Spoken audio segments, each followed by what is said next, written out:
You're listening to Sports Jam, recorded February 26th, 2012. Episode 26, Dale Murphy, Part 1. I'm Chad Sotera. The NBA has reached its mid-season point. We hand out our report cards. And I'm Vince O'Connor. The Daytona 500 got postponed for the first time in its 54-year history. And I'm Rob Steele. This week I'm ceding my blurb to a higher power. Hi, this is Dale Murphy, and you're listening to The Real Sports Jam. All right, we're starting off the show a little bit different this week. With me right now is our very special guest, Atlanta Brave legend, Dale Murphy. Welcome to the show, sir. Well, thank you. Thanks for having me on. Wanted to go ahead and just get right into it.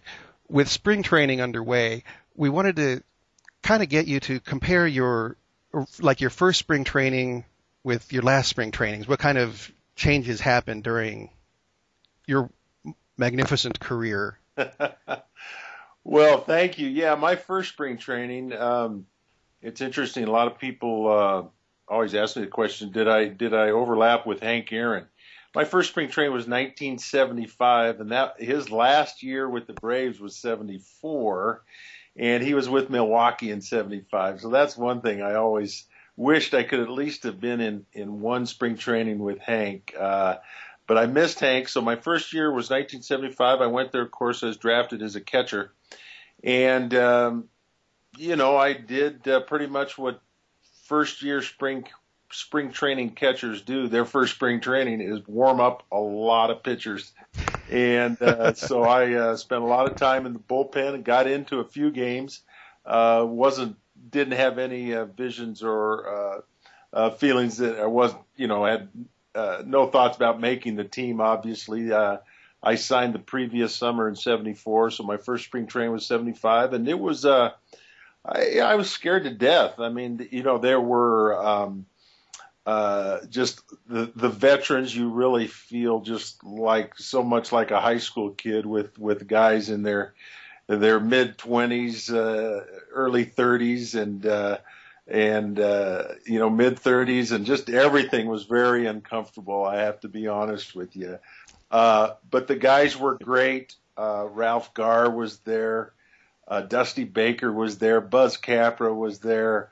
Andy Messersmith was there. And I just remember one memory I have is warming up Andy Messersmith in the bullpen, and thinking to myself, if this is what I have to hit to make it to the big leagues, I got a lot of work to do. He had pinpoint control with all of his pitches, and it was a great learning experience. But I've always appreciated the way the guys treated me. One other anecdote: Davey Johnson was there, and I'm sitting in the dugout, just a kid, and the Rawlings people are there.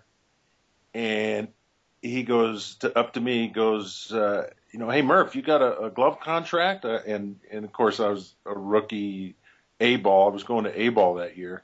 I said, no. And that was big because if you didn't have a contract, you had to buy your own stuff at a discount, but it was still way too expensive. And he brought me over to the Rawlings people, introduced me, said, you guys got to sign this guy. He's the number one pick. He's going to make it someday, and that's how I got introduced to Rawlings, and I always appreciated Davey Johnson for that.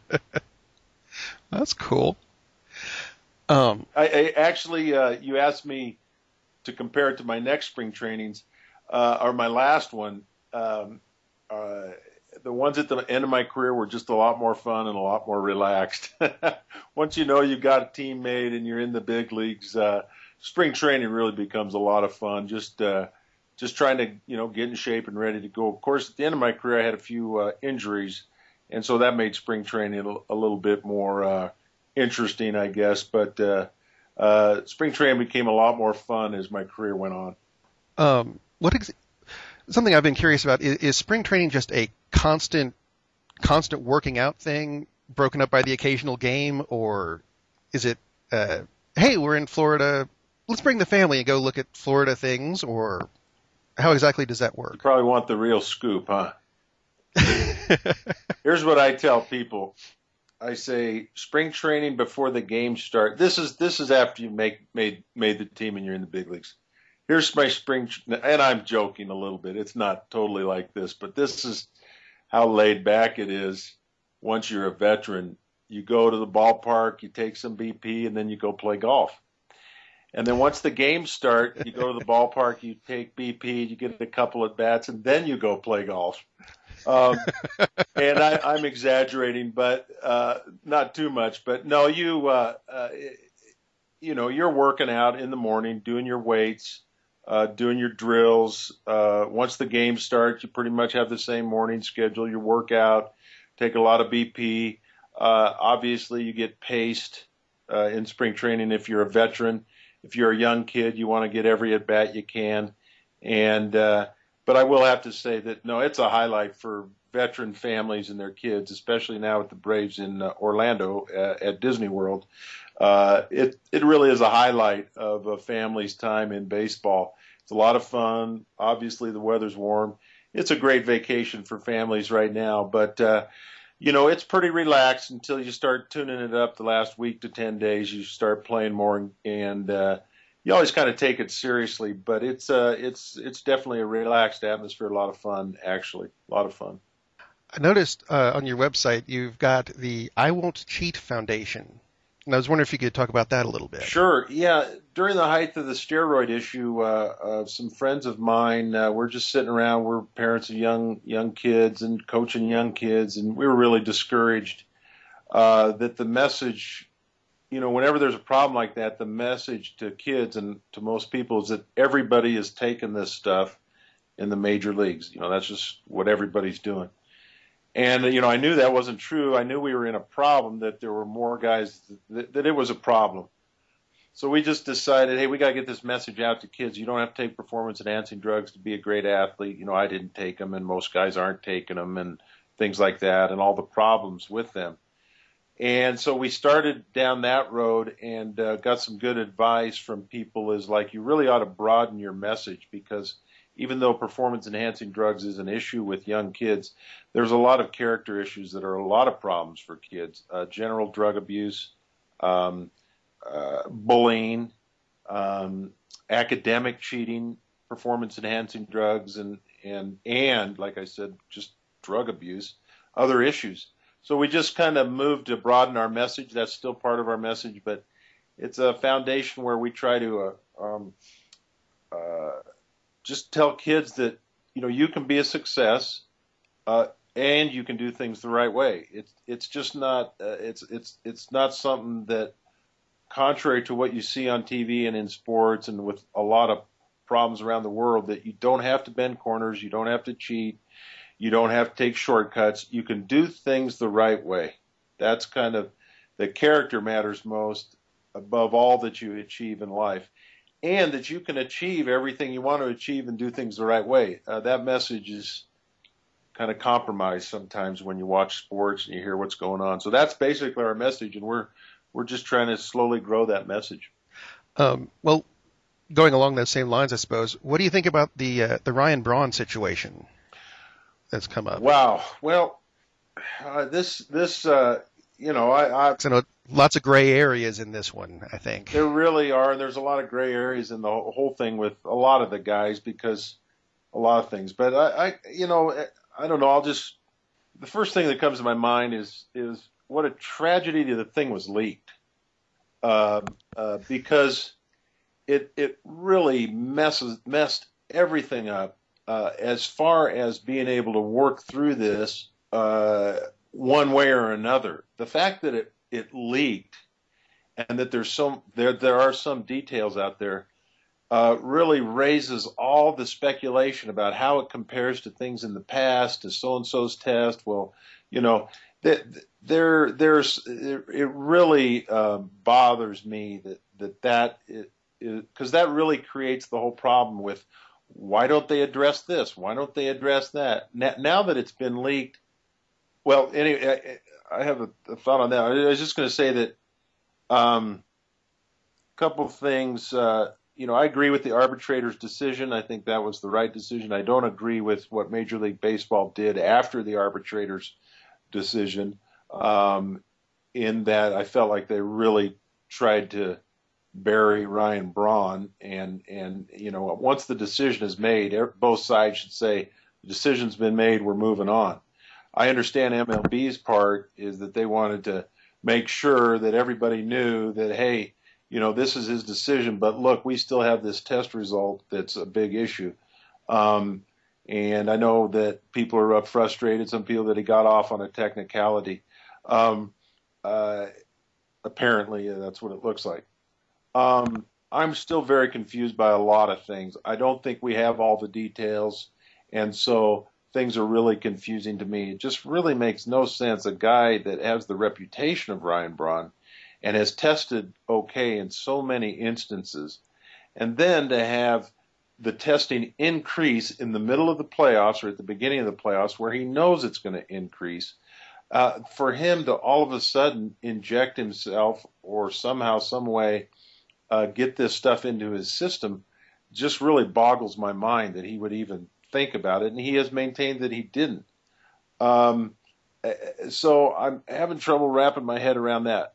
Ryan Braun said in his press conference, I need to look at the transcript, but he said something to the effect that I remember when this first happened that he said, although he couldn't say too much, he said, I'm really anxious to get my side of the story out.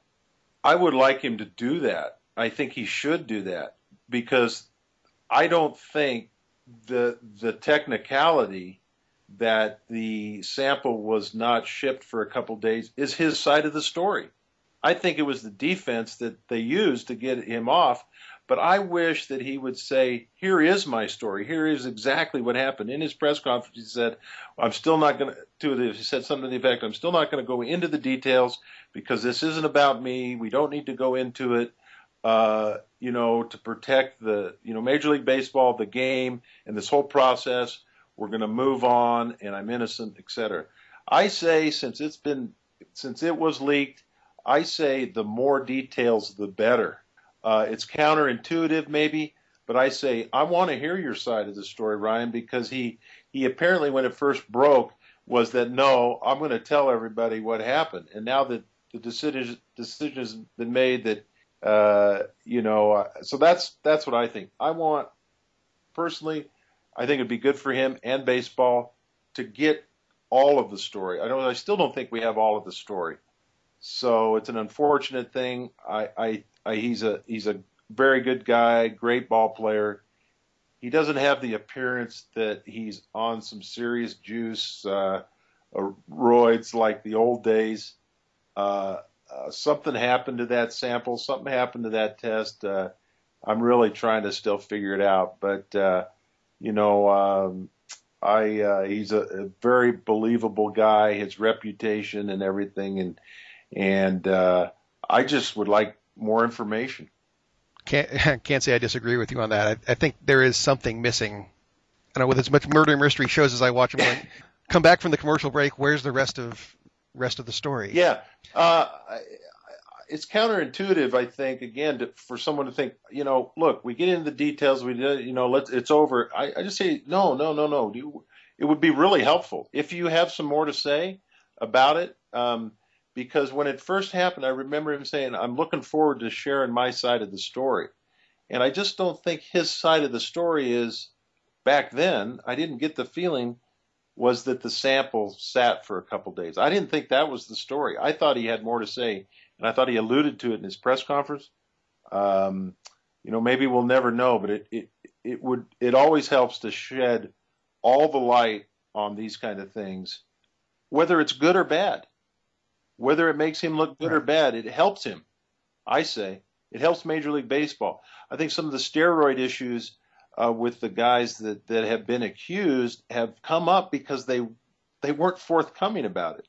Just tell us. We can all accept whatever the truth is, but when we don't know what the truth is or it ends up not being the truth, that's where we all have problems. Like I think it was what Jason Giambi said, hey, yes, I did do it, and people kind of got over his case a lot quicker. Exactly. Just tell us what's going on because we can all deal with that. And we all accept it. We'll all accept it. It's just, and I'm not saying Ryan isn't telling the truth. What I'm saying is, again, repeating myself, but I think there's some details that he doesn't He's been told not to share. Maybe there's ongoing lawsuits that we don't know about. That's a possibility. A possible yes. lawsuit for me, if I were him, is the leak, because it's damaged my career.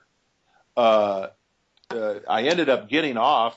You can argue that, whether he got off, but the point is, somebody leaked something that damaged my reputation and my career. I think I would pursue that. I would pursue everything I could, so maybe that's one of the reasons why he can't talk. Maybe there's some more things going on that we don't know.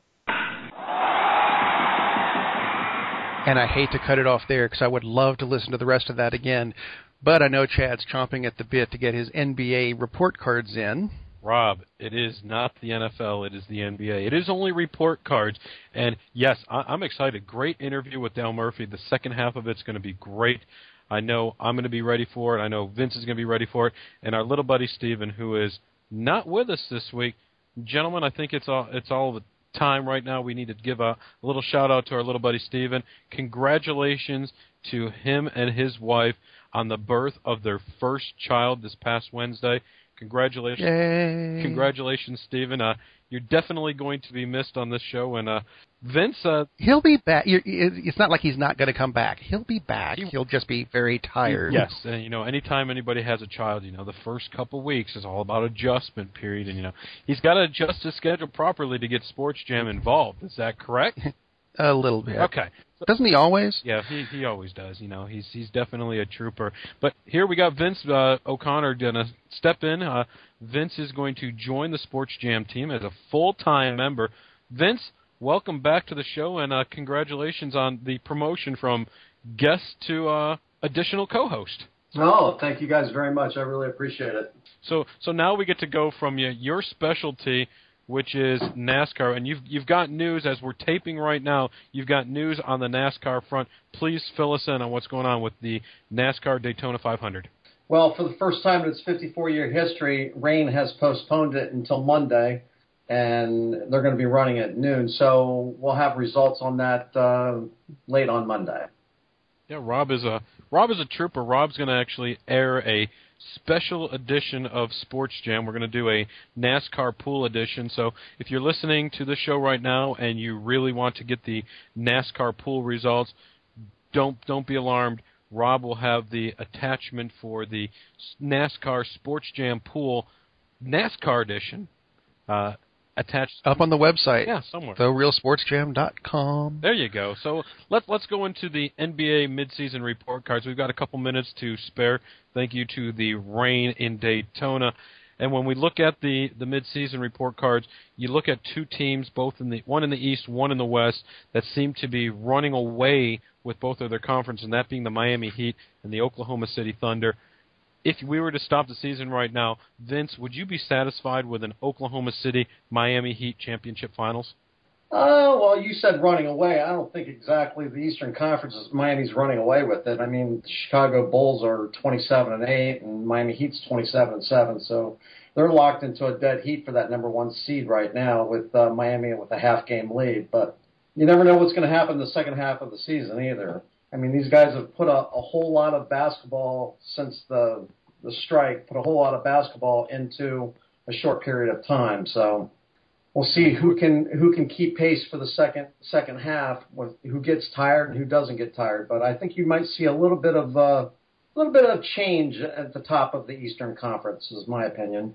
Well, and you see, I'm glad you mentioned that, and we're going to start with the Eastern Conference. You mentioned the grind of the first half of the season. These teams have played 34, 35 games in less than a 2-month period, and now they've got another 2 months to go where they're only going to have to play about 25 to 27 games to reach that 62-game schedule. And right now, Miami and Chicago seem to be the cream of the crop in the East, but there's a team out there. You're very familiar with them, and in my opinion, they're the third best team, even though they're right now the 7th seed, and that being the New York Knicks. Watch out for the Knicks the second half of the season. I think the Knicks are going to be a team that, once they get Jeremy Lin gelling, if Carmelo Anthony stays healthy, I mean, you got Amari Stoudemire, and you've got a team right there that can run and gun with you. I'm looking out for the Knicks to, like Steven said last week, win their division, get up to the 3 seed, and make a serious push in the Eastern Conference. Well, you got to play the games, Chad. And even though Jeremy Lin's been a nice shot in the arm for the New York Knicks, and Carmelo Anthony coming in back to play after having a few weeks off, I don't really see him going up to a number 3 seed, to be real honest with you. I think either Indiana or Orlando are going to be in that three spot.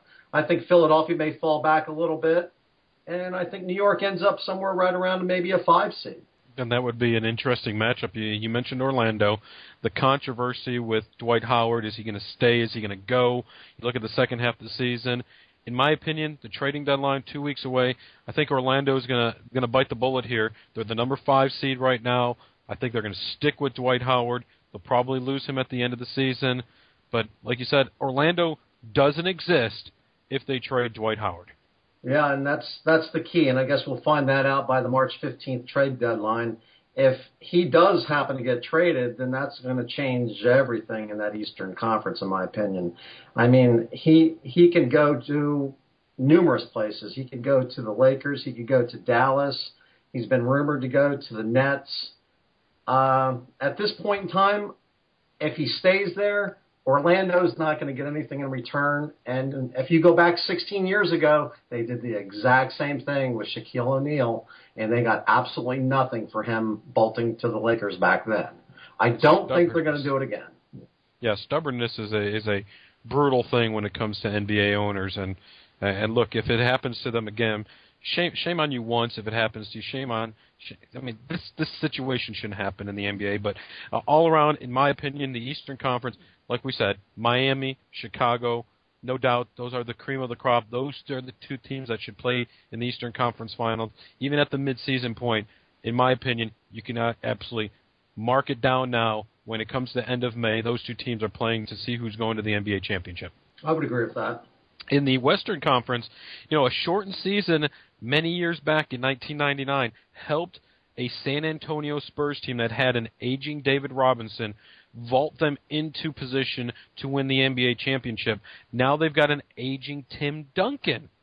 And look what's going on with the San Antonio Spurs. They're 24-10. They're sitting in the number 2 spot. But can the aging San Antonio Spurs keep up with the young guns of Kevin Durant, Russell Westbrook, and a team that's averaging 102.7 points per game, the Oklahoma City Thunder, who almost made it to the finals last year? In my opinion, the Western Conference is already won. I think Oklahoma City's going to the title game. I definitely agree with that, Chad. I think San Antonio is for this many basketball games to be played in this short amount of time, and I'm not saying they're that old, but that takes its toll on an NBA player. And when you're up there in age, that's just that much harder to get up the next day and go play basketball. So, can I point out that we're saying that San Antonio is really old, and yet they're all younger than us? Well, let's call them a veteran. I just thought I'd throw that out. Thanks, Rob. Yeah, hey, you were making me feel older than I did before we started the show. No doubt about it. But yeah, Vince, like you said, you've got to play the grind, and look at some of the younger teams out there, and I will mention the Clippers as being the best team in LA. They've got the younger legs. They've got Blake Griffin. They've got Chris Paul. You had mentioned to me prior to the show, watch out for the LA Lakers, the other team, the premier team in LA. They're not dead yet. No, not at all. Anytime you have the NBA's best player on your team and Kobe Bryant, you're not going to be dead, And anytime you're in the same division with Portland, I think you'll be fine. They've got some internal problems right now, but I see them working them out very quickly. And what is it? Odin has some internal problems, which is why they're having. Sorry. But Portland sits in the 8th seed as we now talk here on Sports Jam. One quick mention: the team that I think everybody should watch out for in the Western Conference is the Memphis Grizzlies. They sit in the 7th seed right now.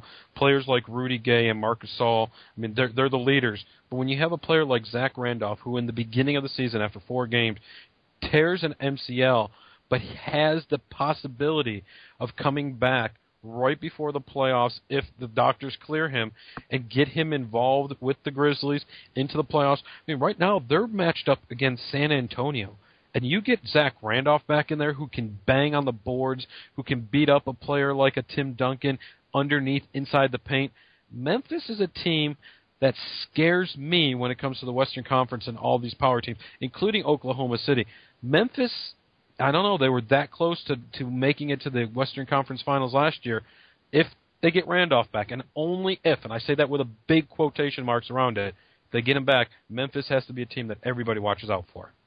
Hey, you can't forget about the defending champion Dallas Mavericks either, and don't overlook them. Don't overlook the Lakers. I just don't see the Portland Trailblazers coming up any more than an 8, the Memphis Grizzlies coming up any more than their 7th seed right now. Maybe to a 6, but I don't see them going much higher than that. Well, I'm glad we got some of this basketball talk out of us. Hey, let's keep it in the basketball mode. Let's close out this week's edition of Sports Jam with our own triple-double. March 8th is closing fast on the Colts for the Peyton Manning decision. And when, not if, Indianapolis releases him, he will become the biggest free agent in NFL history. However, before that date, teams and fans are already making a plea for Peyton. The Tennessee Titan fans have a website, www.comehomepeyton.com. The Miami Dolphin fans have purchased a billboard. Kansas City Chiefs coach Romeo Crennel says, "I would be crazy not to consider if he were available." And New York Jets coach Rex Ryan joked and asked why so many were talking about his son Peyton. So where will the 35-year-old Manning go? The saga continues. This past weekend, saw the NBA Slam Dunk Contest, and it was won by a superstar named Jeremy. But it was Evans, not Lynn. And while I was impressed with Chase Buddinger's blindfolded dunk, the 2 balls over a guy with a chair in a chair dunk wasn't that bad. Now, if they could just hold this competition every 5 years or so, we might see a little less cliched dunks and something a little more special. Now, don't get me wrong, the dunks were not bad and a lot better than I know I could do, but I just wasn't getting the good vibe out of it I got back in the days of Jordan and Spud Webb. On Friday, Derrick Rose signed one of the richest shoe endorsement deals in history. A 13-year deal with Adidas guarantees Rose $185 million, and with incentives, the deal could be worth close to $200 million. Hey, Derrick, if you're listening, Sports Jam is looking for a sponsor. 51-45 in 83-74 for number 1. What? That's his locker combination. Number 1 Kentucky beat Vanderbilt 83-74 on Saturday for their 51st straight win at home that clinched the Wildcats their 45th SEC regular season title. Freshman forward Anthony Davis led the way with 28 points. Now it's time to see if the 28-1 Wildcats are ready for the NCAAs. Selection Sunday is less than 2 weeks away. 71-69-0-4 for number 2. What? That's his locker combination. Bob Mello had a follow-up dunk with 31 seconds left to propel the Orangemen to their first ever victory at Ganpal Pavilion, 71-69. Previously, 0-4 at UConn, the second-ranked Orangeman C.J. Fair blocked a Roscoe Smith shot right before the buzzer sounded to hand Syracuse the Big East regular season championship. Now the 29-1 Orangemen, with a double bye in the Big East tourney, have just Louisville Cardinals at home this Saturday to possibly secure the number 2 overall seed at this year's NCAA tournament. 28-20-0. No, I'm not doing college basketball. For those of you who didn't watch last Monday's Monday Night Raw, Triple H finally accepted the WrestleMania challenge with The Undertaker, but only if it's a Hell in a Cell match. My prediction? Somehow HBK gets to be the special guest referee, and just before Trips breaks Undertaker's streak of 20-0 at WrestleMania, HBK screws him. Just a thought. Is it original? No, of course not. But the only way I'll be surprised by this is if it doesn't happen. Sports Jam will be back next week with another knockout episode. But until then, follow us on Twitter at TR Sports Jam, friend us on Facebook, or email us at therealsportsjam@gmail.com. Thank you to our sponsor, the Danny Nagy Band. Until next week, Sports Jam, we're out.